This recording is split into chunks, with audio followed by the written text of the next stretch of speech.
was more a long evolution. When I was 15, I became fascinated with cities and how they worked, and I wanted to visualize them.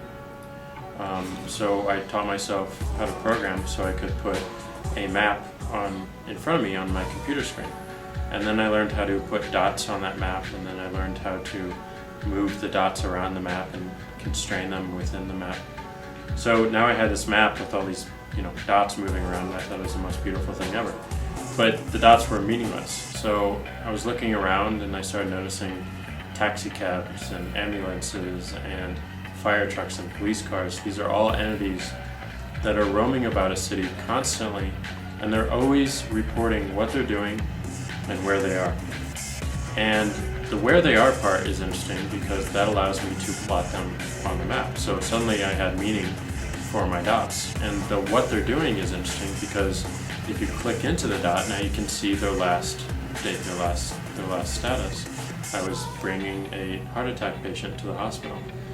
So that's fascinating. So you get this very beautiful picture of how the city is working and how it's functioning and how life is flowing through it. But you're missing one key element in that picture, which are the citizens. And for me personally, it was my friends. So in 2000, I tried to create a system that allowed me to do just that, where I could have my friends constantly update and share what they were seeing and what they were discovering. And I could do the same. So I could always have my friends in my pocket wherever I went. But as I was experiencing something new, like Mexico City, I could take out my phone and share everything I was seeing and everything I just experienced. But unfortunately for me, the time just wasn't right in 2000, and it just wasn't.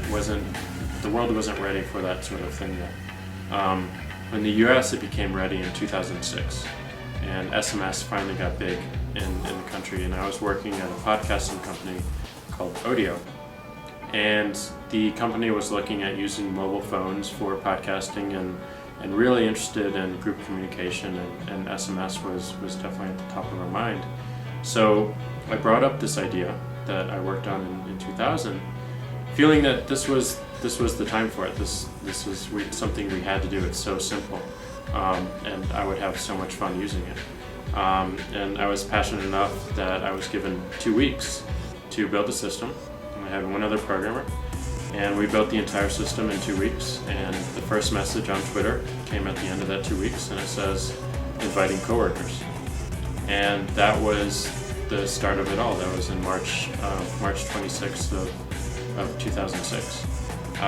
And from then we took more and more resources from Audio until in April of 2007, when we spun the company out as Twitter Incorporated and raised funds on our own and became a separate entity.